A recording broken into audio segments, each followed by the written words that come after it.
This is problem 1589. It's on page 692. There's a figure in the lower left-hand corner of the page. The disk shown has a constant angular velocity of 500 RPM counterclockwise. Knowing that rod BD is 250 millimeters long, determine the acceleration of collar D when the angle theta, which is from A to B, versus vertical, when that's 90 degrees for part A and then when it's 180 degrees for part B. Alright, so the first thing I did was sketch the system. Here's point A, where the wheel is pivoted. Point B is on the radius. Now, I'm going to draw the generic setup like they've got it in the text. But this is point B here, where it's attached. Now, that radius where it's attached, that radius, I guess I should have pulled it off this way.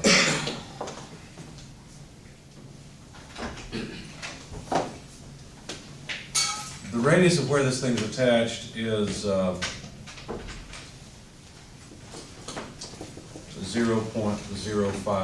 meters. In fact, let me not say R, because we're going to have a bunch of different lengths of this to deal with. The angular speed, omega, is, well, they didn't give us omega, they gave us N, which is 500 RPM. If you perform the conversions to get to radians per second instead of revolutions per minute, you'll find that this is an angular speed of about 52.36 radians per second. So there's our angular speed, omega. They say that it rotates at a constant speed, so that means the angular acceleration is 0. Okay. So alpha is equal to 0. This is not all of the mechanism, however. There is a link that comes off from point B and goes to point D, which rests, or which is connected to a slider that's sliding on ground. Okay. Now the question is, so this is a given, the find part is, what's the acceleration of point D at theta equal 90 degrees? This is part A. Part B is, what's the acceleration of point D when theta is 180 degrees? Okay, so this angle here, so I haven't drawn it in either position A or B. I've just drawn it in a generic position. Okay. Now, a general feature of these problems is you really need to solve the position of the mechanism. You need to solve the velocity of the mechanism before you can get the acceleration of the mechanism. Does that make sense? So what you're going to see is a lot of work on position and velocity before we go for the acceleration piece. Okay, so we're supposed to find these, but along the way, we'll have to deal with both position and velocity. So let's start off. Let's see. Trying to figure out how to organize board space, because there's quite a bit that I'll have to erase. I want to keep the position information and some of the velocity information. Let me work on over here on velocity first, and yeah, that'll work. So let me draw the mechanism again. We're going to work on part A to begin. And let me warn you, this example problem's going to take us a little bit of time. I've got 2 pages here, so basically part A and part B are 2 separate pages. All right, so let's draw the mechanism in position, just as a skeleton diagram. So I'm not going to draw the wheel its full radius. I don't really care about this extra material around here. All I care about is from A to B. Okay, so when theta is 90 degrees, well, then that means B is horizontal from A. Does that make sense? Okay, so let's pull the length off something like this. Then we've got our slider that's sliding on ground again. And now let's perform instant center analysis. Okay? So we need to label the bodies with numbers. Okay, so what number should I use? 1 for ground. Okay, so there's 1. How about 2? Usually use 2 for the input, and the input is the thing where you know what it's doing, and we know what the wheel's doing. We know its angular speed, that it's constant. And then you just number through the chain, so 3 and 4. Now, the instant cylinder, I keep saying instant cylinder analysis. I don't know why I got cylinders in the brain.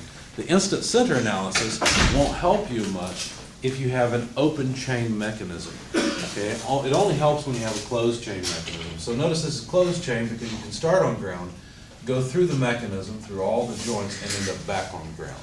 Okay? That's when instant cylinders. Can we just rename it instant cylinder per se? When instant centers help you, okay? So this would be instant center 1, 2. This is instant center 2, 3. Here's, I'm going to be sorry for the way that I've labeled these. Instant center 3, 4. And then where's the instant center between ground and body 4? Vertical. D. Oh, horizontal. Horizontal line, not exactly. Where is it exactly? It's at infinity. It's literally at infinity. It's an infinite distance in either direction along a horizontal line. Now that horizontal line doesn't have to be here, it could be up here. I mean, think about it. If I imagine extending this body, well, I could talk about an instant center along this line at infinity. The point of this whole thing is that block D is constrained, or slider D is constrained to move vertically. That's the whole point of that line. Okay? Anyway, how many instant centers am I missing here? I've got 4 links. So far I've got 4 primary instant centers. I'm missing 2 instant centers, right? What are they? I13 is not known. What else? I24 is not known. Okay, so let's analyze this quickly. If we connect 2, 3 with 1, 2, 2, 3 and 1, 2, what instant center must be on that line? Cancel the common. The common is 2, so the instant center is 1, 3. 1, 3 is on that line somewhere. If I connect 3, 4 with 1, 4, the common is 4, and guess what? I13 has to be on that line as well. How's that possible? These never intersect, or do they? They intersect at infinity, right? What does that mean? That means that I13 is also at infinity. What does that mean? Well, that means that body 3 has an instant center infinitely far away. What kind of bodies or what kind of pairs have instant centers infinitely far away? Ones that are sliding. We've already got one right here. Anytime you have a sliding body that is not rotating at all, it has an instant center infinitely far away. So if we find a body that has an instant center infinitely far away, that means it's not rotating. Makes perfect sense if you think about it. The velocity of this point B has to be straight up or down. The velocity of point D has to be straight up or down. 3 is not rotating at this position. It's about to rotate, but it's not rotating right now. So 3 is merely translating up and down. What does that tell you about the velocity of B and D? They have to be the same. The acceleration doesn't have to be the same, but the velocity has to be the same. So what we've discovered so far, that we're going to make in our notes over here, is that, and I guess we'll change the colors to indicate this is something we figured out. The velocity of point B equals the velocity of point D at this particular configuration of theta equal 90 degrees. And not only that, but the angular velocity of body 3 is 0. We know all of that for sure. Okay. Let's finish off the instant center analysis. We found I13, I24 is the only one left. So if we connect 1, 2 with 3, 4, what do we get? We get garbage, right? There's no common body there. There's no relationship between 1, 2, and 3, 4. We don't need to connect those two. What shall we connect it instead? How about if we connect 1, 2 with, let's see, 1, 4. Well, if we connect 1, 2 with 1, 4, what's the common instant center, or what's the common body? 1. So I24 must be on that line. So if we connect this point with I14, it's also this line, right? So we know that I24 is on this line somewhere. Okay? Let's make a note of that. I24 is on this line. Okay? Yes, sir. If our mounting point at A was turned 90 degrees, then would that change the line? Is that You're I-24? saying if this is rotated 90 degrees, Right. makes absolutely no difference. What matters is that this body 2 is rotating about that point. I don't care how this is oriented. I could have done, So that wouldn't change This? the orientation of the line that I-24 lies on? nope, not at all. Because all we did is connect this point with a point at infinity. Now, if you rotate slider D so that it's sliding this way, now I-14 is at infinity along that line. And that would make a difference. But this pivot makes absolutely no difference. All that matters is that this is a point where body 2 rotates about body 1. Does that make sense? Then what is it saying that the line that I-24 lies on is horizontal? Because I-12 is here, I-14 is at infinity, right? So I-24 has to be on the side. Because remember the Kennedy-Arnhold theorem.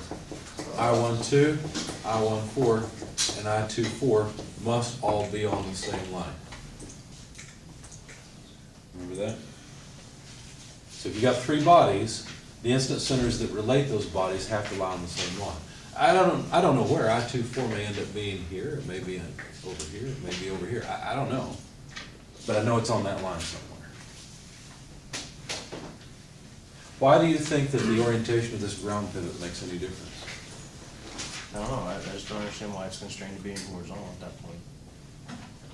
What's constrained to be horizontal? This line or the pivot? The line. The line? It's constrained to be horizontal because I want to connect I-12 to I-14, which is out at infinity. The only way to do that, I can't draw a line like this, because that would mean I-14 must be right there, or I-24 is right there. That doesn't make any sense. I-14 is out here somewhere, right? I can't draw the line like that. I have to draw the line parallel to this line. That's the key. Okay. Does that make sense now? That's a good question. Any others? I don't mind going through this problem slowly. I figure this is going to take us a while, and that's okay. All right, good questions. Well, good question. Give me more of them. I like questions. All right, so we know I-2, well, I erased my note, but I-24 is on that line. What other line should I-24 be upon?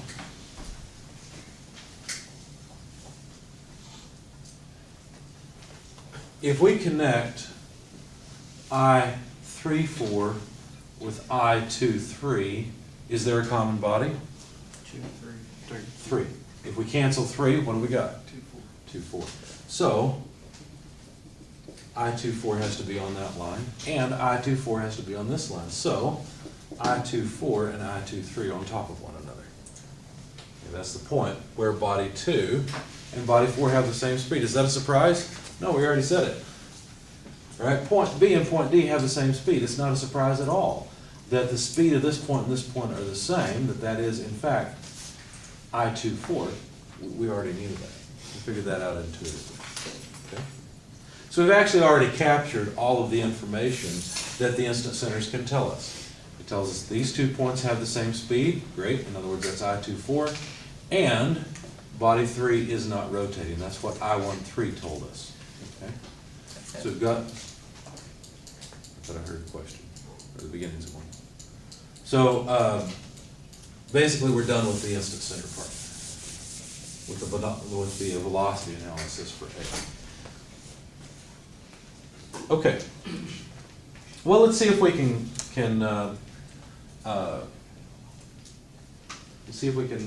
do something now. So the velocity of point B we should be able to come up with, because think about it, if we've got a wheel pinned here with point B moving like this essentially, can't we calculate its magnitude? We know the angular speed omega, so isn't it just omega RV from A? Right? So we know the angular speed, that is 52.36 radians per second. Let's see, the distance from A to B is how much? 50 millimeters, right? So 0.05 meters. And if I want to make this a vector, I know that it's moving in the negative j direction. Okay, let me attach a coordinate system. Here's our x, y coordinate system, just x horizontal, y vertical as usual. Okay, and so now we can get the velocity of point B. The velocity of point B comes out to about negative 2.62 meters per second. Well, they didn't ask us for the velocity of point B. we just note that the velocity of point B, negative 2.62 j bar meters per second, which is the velocity of point D, but they wanted the acceleration of point D, not the velocity. Yes? Why is the J negative? Why is the J negative? Which way is B moving? That's why it's negative, because it's moving down. Good question. Anything else? Okay. So now we've got the velocity of D. Great. Let's go for the acceleration now and see what happens. We'd like to find the acceleration of point D, but in order to find it, we need to start with the acceleration that is the acceleration of some point that's known. So I know the acceleration of point A, so I'll have to begin at A and move to an intermediate point B. Okay, so I'm just going to use a relative acceleration equation, say that the acceleration of point B is equal to the acceleration of point A, bless you, plus the relative acceleration of B with respect to A. How much is the acceleration of point A? Give you a big hint, it's pinned to ground. Zero. A cannot accelerate. If it did, it'd have some velocity, and now the wheel's going to roll off of its mount, right? And that's a bad thing. Yeah, that means we broke a bearing somewhere. We no longer have a mechanism. We have something that needs to be fixed or scrapped. So this relative acceleration of point B, if we were to consider this wheel rotating and look at point B, what directions of acceleration can it have? Normal and tangential. Which way would the normal point? To the left or to the right? That's point to the right. So there's going to be a relative acceleration in the normal direction. How about the tangential direction? Well, we don't know for sure, right? It could be up, it could be down. I'm sorry, with respect to A. Is it up or is it down? How many people want to vote for down? How many people want to vote for up? How many people want to vote for me having just pushed you into a hole? Okay. It's neither. How do I know it's neither? Because I know that the angular speed of the wheel is zero, or the angular acceleration is zero, right? So there is no tangential acceleration up or down because the wheel's not accelerated. It's constant velocity. It's constant velocity, okay? So the only piece we have is a normal acceleration piece, okay? So I can write that this is just the acceleration b with respect to A in the tangential direction plus the acceleration b with respect to A in the normal direction, but we discussed that's zero. Okay? You'll always have two pieces of acceleration, a normal and tangential component when you're working a problem like this. And you need to know when you can cross one or the other off. When could I cross this one off?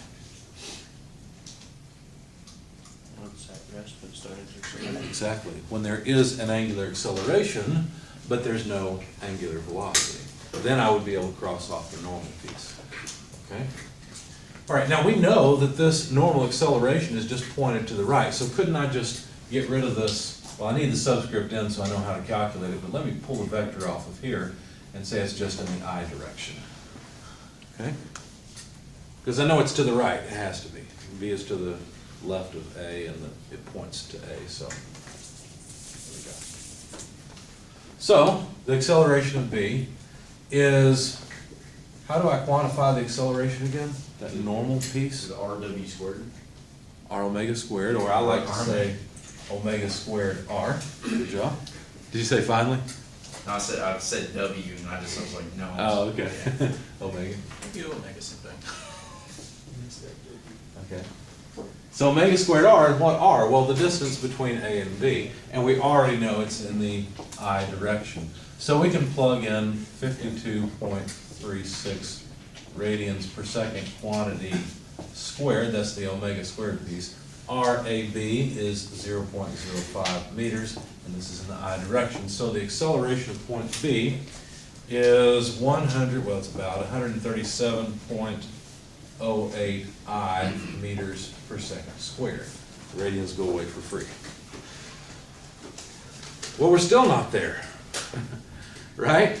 They asked us for the acceleration of point D, not the acceleration of point B. But at least we have the acceleration of point B. Now, you could have figured this out from the very beginning, right? Because, think about it. B is like a particle moving on a path, a circular path. And so you know the normal acceleration is just omega squared r. That's not that difficult, right?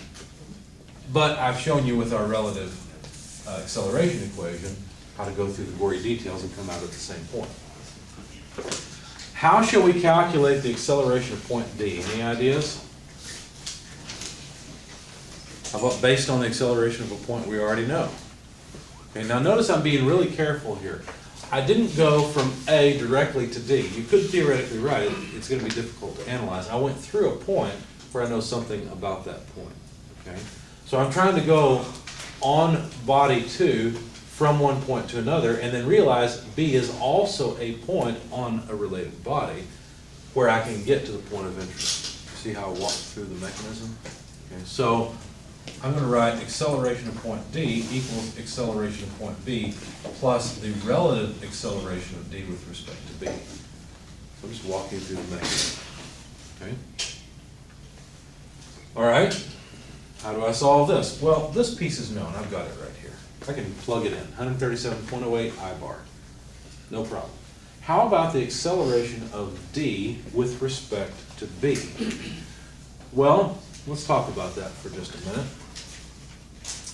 Let's see. I'm going to need some space, so I'm sorry to erase this so soon, but I need to get rid of this one. Our copier upstairs has been down for the last few days, and I wanted to scan my sheets today and didn't get the chance to, so I went to the front office to scan it and thought everything was okay, but apparently it's not in my drive where it's supposed to be. So I will get these scanned for you and posted, so don't panic if you're not taking them, so I'll give these to you. But anyway, so how am I going to figure this out? Well, what you do is you think of the link, because here's B, here's D. You think of it accelerating as,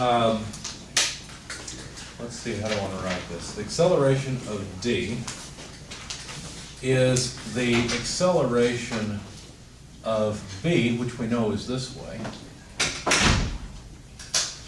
plus, since we're taking B as our reference, remember I said that this term would be your reference, then we think of it as an acceleration about B, because B is our reference. Okay. Since there is also an angular velocity, potentially, of length 3, well then that means that there can be a normal acceleration. Now be careful here. This is really a normal acceleration of D with respect to B, isn't it? And there could be a tangential acceleration of D with respect to B. Right? We don't know which way it goes. We don't know if it goes to the right or to the left. And it's not exactly to the right or to the left. It's perpendicular to the link itself. Okay, now exactly what the acceleration then of point D comes out to be, well, I don't know. It's going to be this plus that plus one of these two. A little more complicated. Okay. So let's go ahead and break it up into two parts. The acceleration of B is no problem. We know that. I've erased it, but I've got it on my sheet, so that's not a problem. And we know that this is going to be a tangential and a normal piece. So we can just write D with respect to B. Let me leave it as a vector in the normal direction plus acceleration of D with respect to B in the tangential direction. Okay, I know it's going to break up that way. I don't know exactly which way the tangential piece will point, but I do know that it'll be this way. Now, we have to be really careful here. We do not know the angular acceleration of link BD, right? We don't know if the angular acceleration is positive or negative. When you don't know the direction of a force in statics, what do? You got a free body diagram, you know you've got a force there, but you have no idea which way it points. What do? You assume it's positive. Assume it's positive. You always assume it's positive. It's important that you assume the angular acceleration of velocity, if it's unknown, to be positive. That's really, really important. Okay? If I assume that this is positive, then which direction does the tangential piece point? Down and to the right, right? So I'm going to get rid of this one because I'm assuming. Now you know what assumptions do, don't you? Heard of that, I'm sure. But we have to do this. Now, let's back up for just a second and talk about the normal piece. What do we know about the normal acceleration of d with respect to b? Can't you calculate it? Isn't this just omega squared r?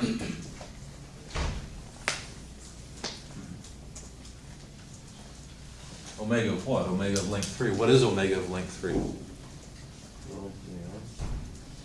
No, what is omega? The angular speed of length 3. What is omega?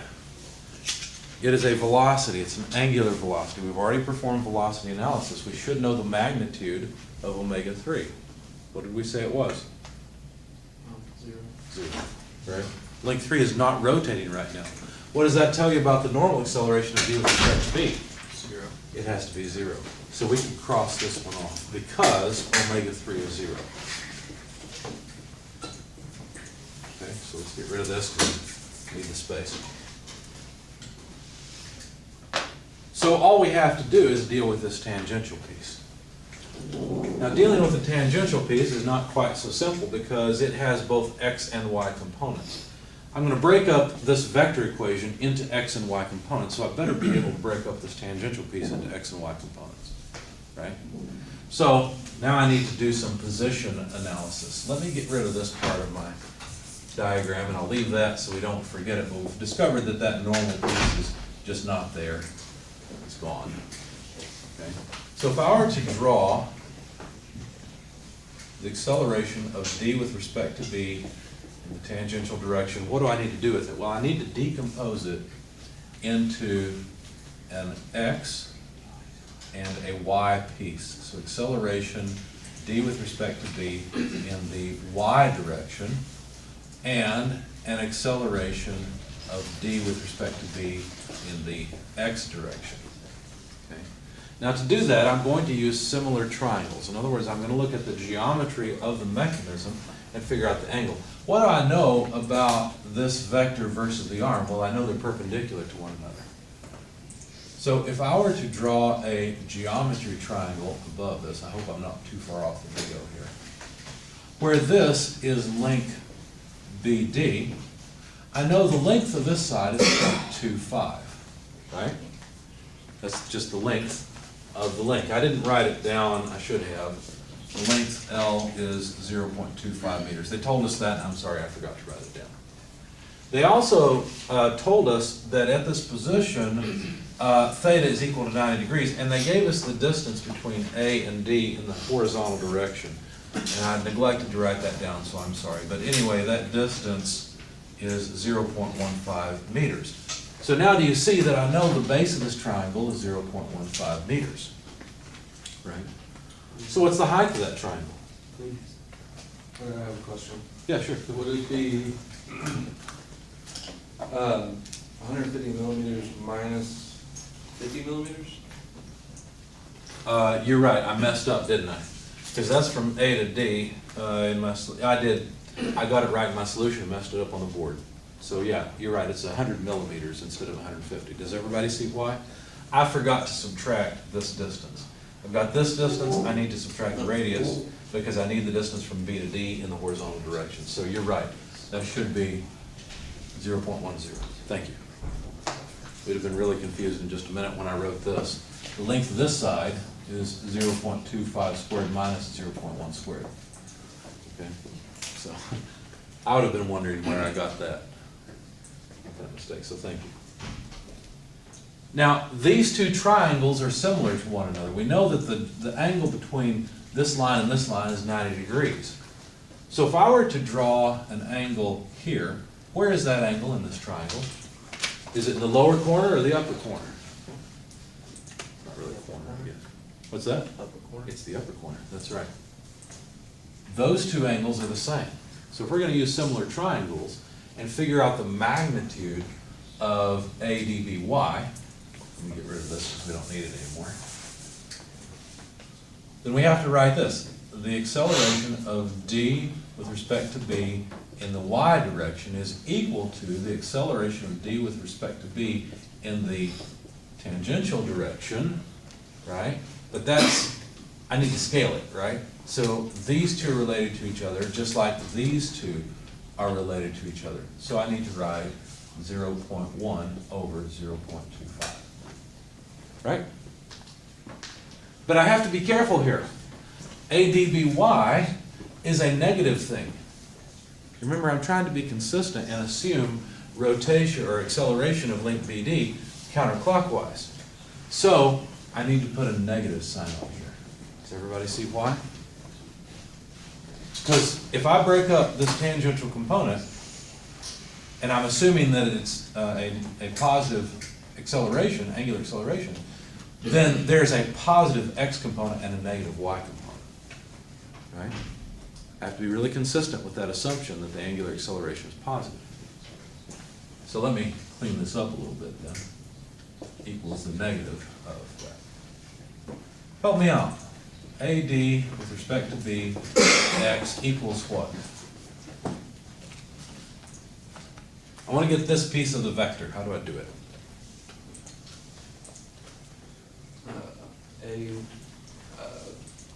D with respect to D, and then The whole thing, so the tangent, right? So this side. and then it's, I'm trying to get the right ratio. That's fine. Go ahead. Take your time.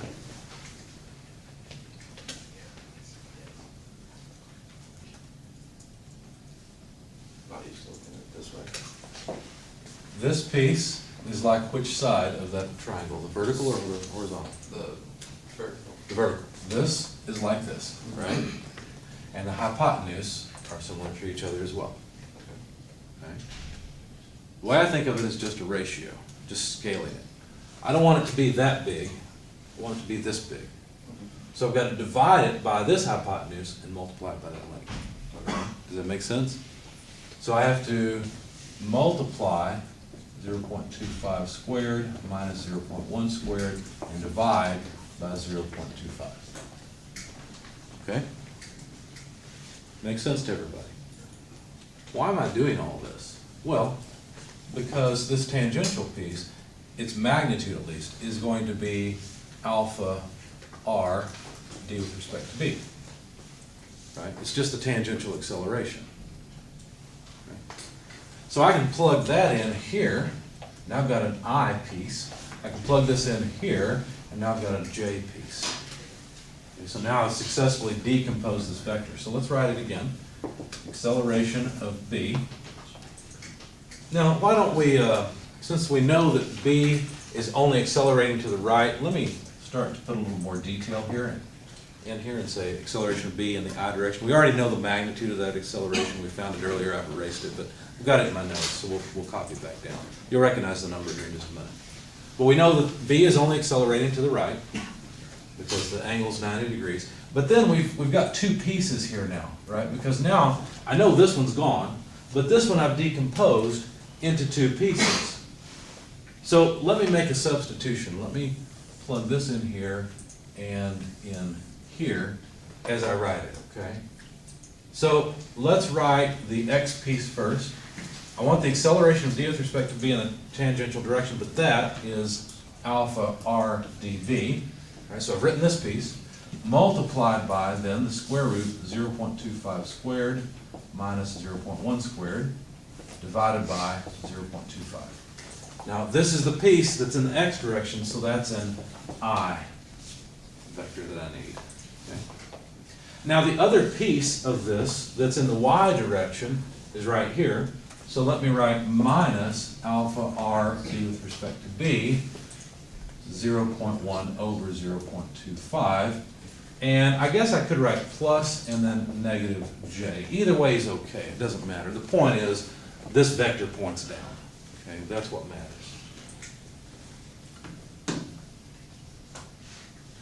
Now, it looks like we have too many unknowns because we don't know the acceleration of point D. Let's see, what do we know?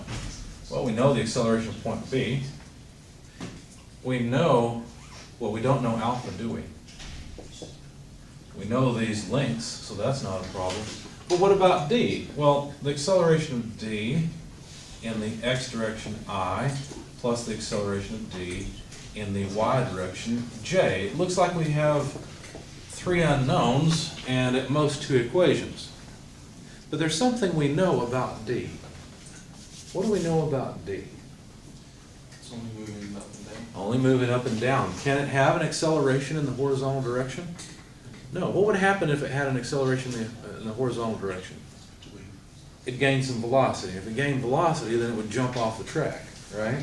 That doesn't happen. So what do we know about the acceleration in the x direction?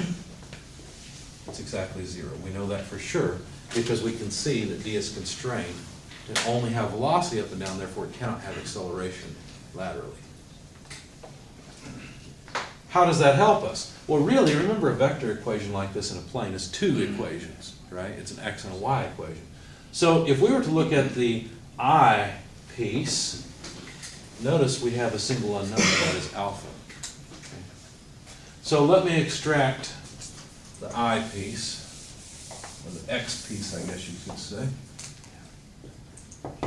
So in the x direction, what do we have? On the left-hand side, we have 0. 0I equals the acceleration of b, that's positive in the I direction, plus alpha r db root 0.25 squared minus 0.1 squared over 0.25. Now I'm not going to write the i's because all I've done is extracted all the I components. Okay. Well, let's fill in some numbers. I can erase it and mark in at the dry erase board. The acceleration of b, by the way, well, actually, let me leave it in there. Let's go ahead and solve for alpha. That would be better. Let's do that. So we don't need this equation anymore. The one below it has a little more detail and is the same thing. We'll get rid of that.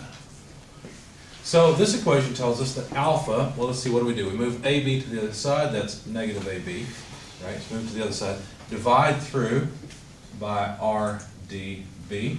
Invert and multiply to bring it to the other side. 0.25 over root 0.25 squared minus 0.1 squared.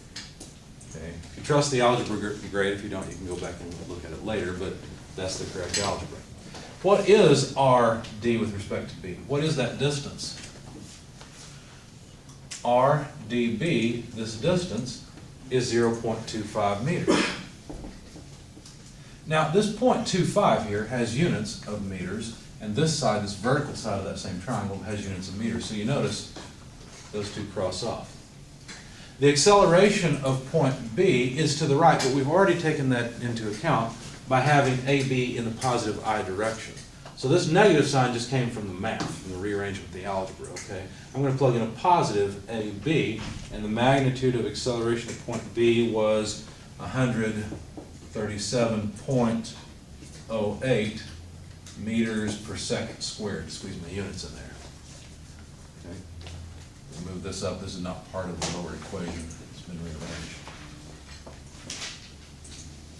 So really all I need to do is divide a negative 137.08 by the root of 0.25 squared less 0.1 squared. Okay. And of course, overall, I will end up with meters there. So the meters will cancel, and I'll have radians per second squared. When you do that, you find that the angular acceleration is negative 598.6 radians per second squared. What does that negative sign tell you? We assume the opposite direction. We assume the wrong direction. Length 3 is certainly accelerating, but it's not accelerating in the positive direction. It's accelerating in the negative direction. That actually makes sense. Think about it. If B is to the left of A, and A is rotating this way, what's going to happen? Well, the link has to start rotating clockwise, doesn't it? To rotate clockwise, since it is not rotating at this instant, it must accelerate clockwise. It actually makes perfect sense. Okay. But there's the angular acceleration. Let me jot it down over here because I'm going to need the space. The angular acceleration of link 3 is negative 598.6 radians per second squared. Now, it's possible I've made a mistake somewhere along the way with my math. I don't know. But I know that the analysis itself is sound. Okay? Questions, comments? We still doing okay? It's a lot, isn't it? All we've done so far is taken the x component of this vector equation. Now let's take the y component. You know what, I should have erased this. Well, oh well. So if we take the y component, what would that look like?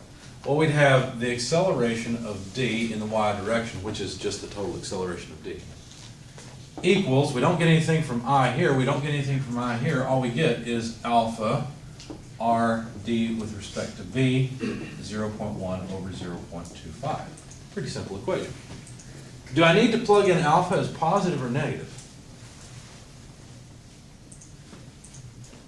Remember, I assumed that alpha was positive all along the way. I was really careful about that. So whatever alpha really is, that's what I should plug in here. And we found alpha is in fact negative. So negative 598.6 radians per second squared for alpha. R d with respect to b, well, that's 0.25, so it's going to cancel again. Does that make sense? And then I need 0.1 meters. You can do this math in your head, negative 59.86 meters per second squared. Now understand, on the left-hand side, I have assumed all the acceleration of d is positive. I've written it that way. 80x, 80y, both positive. 80x, of course, we know is 0, but I've assumed 80y is positive. But this tells me it's actually negative. So block D is actually accelerating this way. So now I know it. I know the answer. I know the acceleration of D at 90 degrees. It's simple. It's negative 59.86 meters per second squared in the j direction. And we solved part A. 45 minutes into the class, we've got the problem halfway done. Yay! And I was thinking of working 5 example problems today. Yes. So the angle right now is from vertical, point B is 90 degrees. Yeah, I haven't drawn it that way. Remember how to make this. So if it's directly to the left, and we're saying that it has a negative acceleration with the speed going counterclockwise, then our acceleration is going out. Our acceleration is going down. That's what that negative sign tells us. So if our acceleration is going down, that means that it would be accelerating in the downward direction. Correct. Its velocity should increase in the downward direction. So shouldn't it decrease? Well, let's see. Did I make a mistake along the way? We know that both B and D are moving downward, because we're moving downward at the same speed. Once B is horizontal with A, as it approaches 180 degrees to the bottom, your acceleration in the vertical direction is. Be careful about thinking of Your velocity is decreasing. right, but be careful about thinking about B at 180 degrees. You need to think about B where it's at right now, which is 90 degrees. The tricky part is the fact that D does not have the same acceleration as B. Okay, it has part of the acceleration of B, but it also has that tangential piece. So let's see if what I've said so far makes sense, because maybe I may have made a mistake. I told you I may have. But let's see. We know that in reality,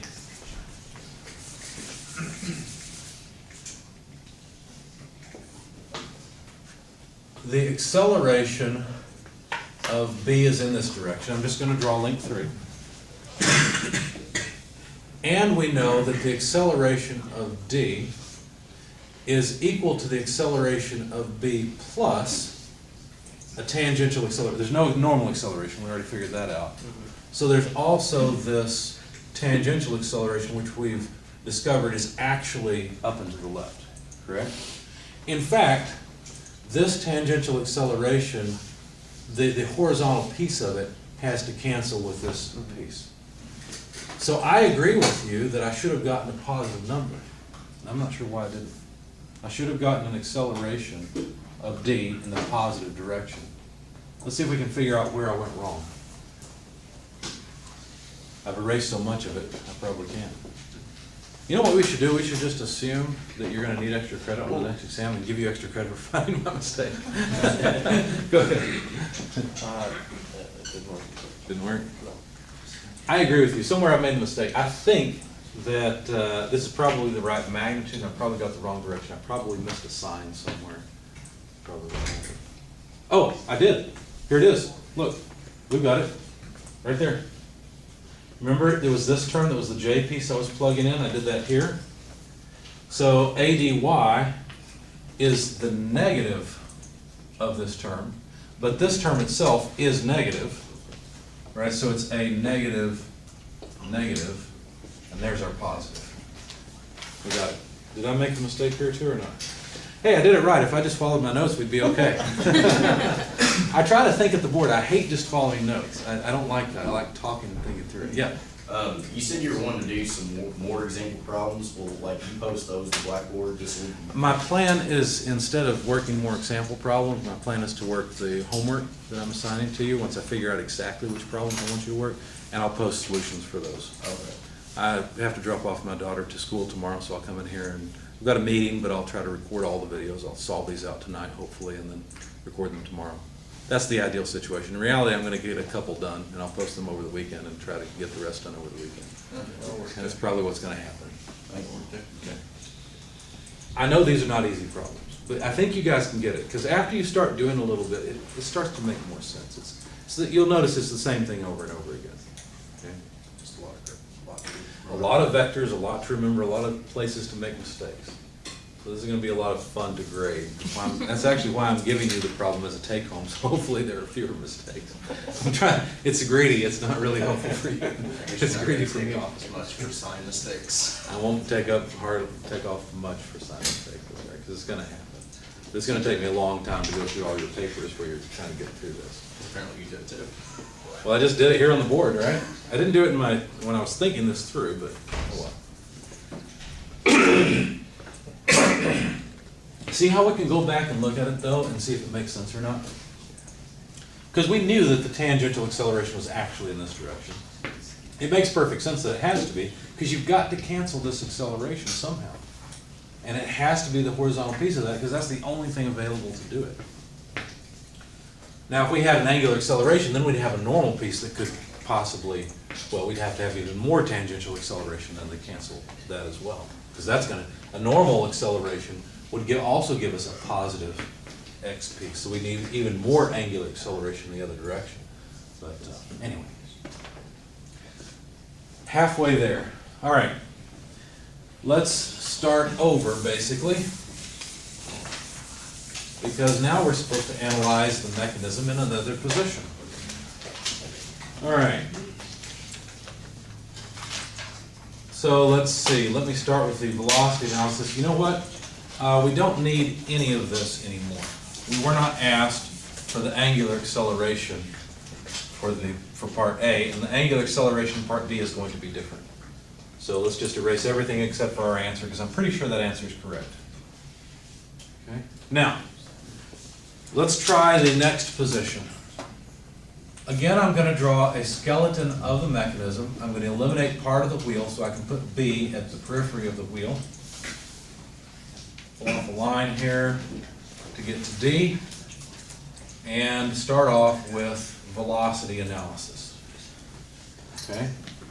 Same numbering for the bodies. Body 1 is ground, body 2 is the wheel, body 3 is the connecting link, and body 4 is the slider.